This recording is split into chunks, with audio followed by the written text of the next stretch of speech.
thrilled to say that Jackie Hughes, the proud mother of gold medalist Tom Dean, joins us now, as well as one of the family members there who's just snuck into shot. Lovely to have Who have you got both with you, Jackie? I've got my eldest daughter, Connie. Also a swimmer, of course. And you've just come back from completing a degree in America on a full swim scholarship. So, I mean, fantastic. You must be so proud of Tom. Just, Jackie, talk to us about watching and the nerves of steel it takes to be a parent, family member in that situation. So it's very weird not being there at the competition because we're so used to going to watch him at competitions and being able to, you know, eyeball him from the stands onto the block. So that was the first weird thing. Plus, it was the biggest arena of his life. And so the nerves were, you know, already on edge. And it just felt surreal. I think that's the only way I can describe it. It felt surreal. And, you know, a few people said to me, have you stopped crying yet? And I said, I haven't cried yet because I feel like it's not real. Like I'm walking around in a dream. And I just spoke to Tom and he said the same thing. He said, it hasn't sunk in.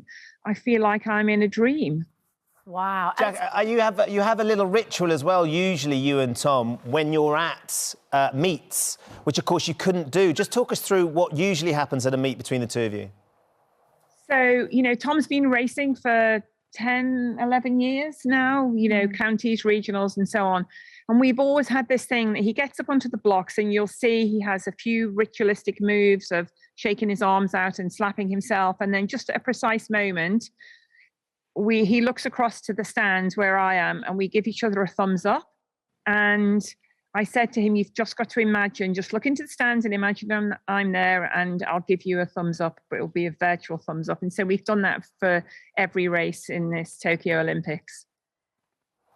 Jackie, it's even more remarkable because Tom has recovered from COVID, not once, but twice. And so he's been battling the virus, and as we know, that can come with after effects. But he's also, of course, experienced a setback in his training. Yes, he was one of the first people to get COVID in the first wave last March. We hadn't really heard of anyone, and certainly no young people getting it, and it really knocked him for six. He was out the water for 6 weeks, and there's a worry with COVID about your heart rate and not being able to control it in training. Anyway, he got over that, got back in the water, and then he got it again at Christmas, and it maybe a different variant, and it really knocked him for six. He lost his sense of taste and smell. He was febrile. They wouldn't let him back in the water, and this was the start of his Olympic campaign. So I think he's the only British athlete that's had COVID twice, but you know, fair play to him. He overcame it and got back in the water and made up for the time that he's lost. Connie, how does it feel, your brother, Olympic champion? Oh, gosh, that's such a question. I mean, he's my baby brother. So I've had to wake him up every morning for about a decade and make him a pan of chocolate. So you can't put it into words. I could not be prouder of him. I couldn't miss being there more. And I've slept a couple hours and it still feels really surreal. It definitely hasn't sunk in, but if anyone deserves it, it's Tom. And I couldn't be prouder. This couldn't feel more weird. And I'm just so happy we're all here to watch it together. We're thrilled for you all. I wonder whether there's part of you that's still thinking, as your little baby brother, you can't wait to get back in the pool and prove that you're still the fastest, though.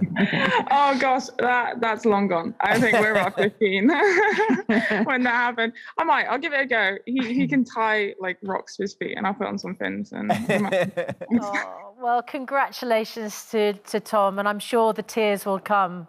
Ben was just saying, actually, he was listening to... I was listening to a replay of it this morning, Jackie, on the radio, and you were there. And I think one of the things that struck me as well, the commentators, and I was listening on the radio, the commentators didn't really mention Tom till about 50 metres to go, or no, 25 metres to go. They were certainly focusing on a couple of the other swimmers, and suddenly he sort of emerged in that last few metres of the race.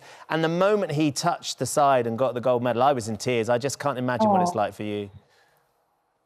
No, you're right. The commentators didn't have him because it was a it was a stacked field of the world's best swimmers, the Russian, the Romanian, the French guy, the Korean that did amazingly. And of course, his teammate, Duncan Scott, who's an incredible swimmer.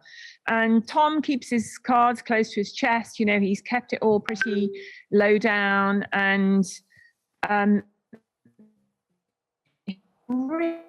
last 15 meters, and his speed at the end, and of course when you're looking at it, the way it's shot from above, you can't really tell who's going to touch first until it comes up on the screen, and we just couldn't believe it. And I just said to him this morning, did you believe you could win? And he said, yeah, I thought I could win. Incredible, and he did. And let's just run those celebration pictures as we say goodbye. Yes, we've got to see them.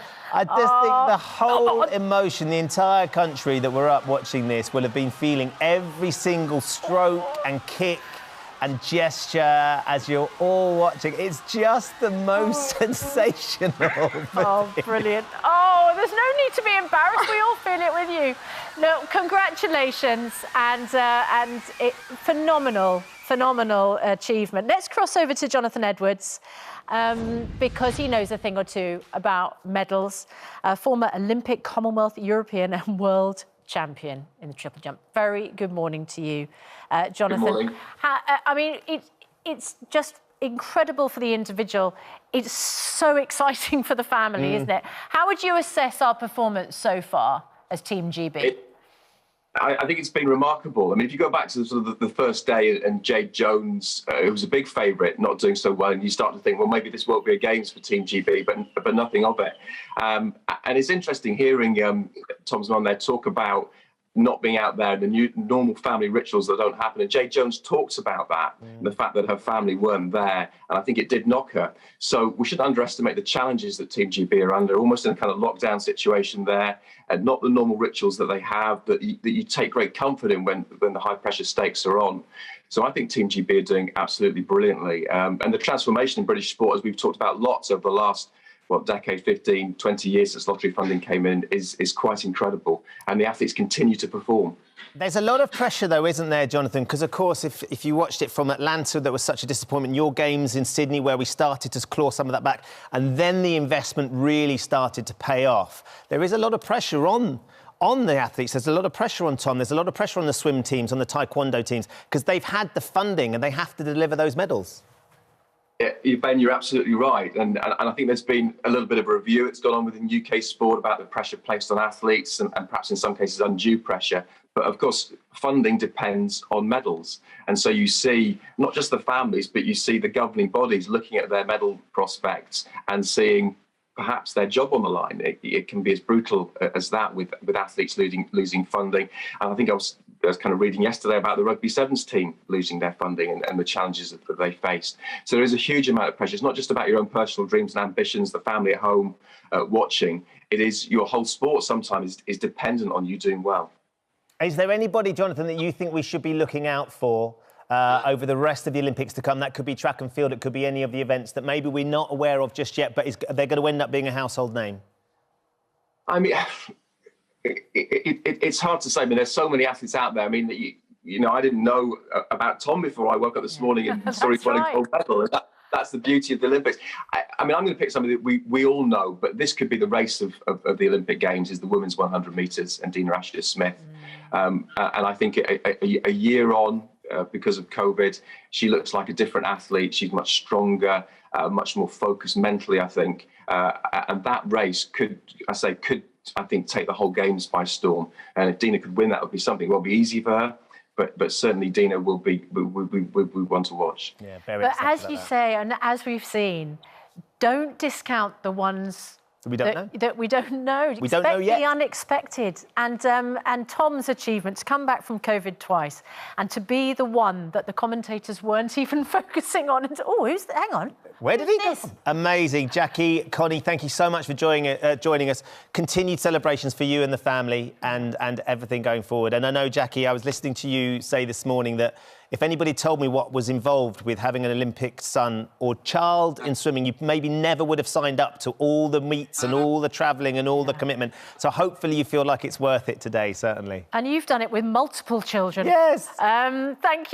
you so much. And Jonathan Edwards, thank you as well for your expertise.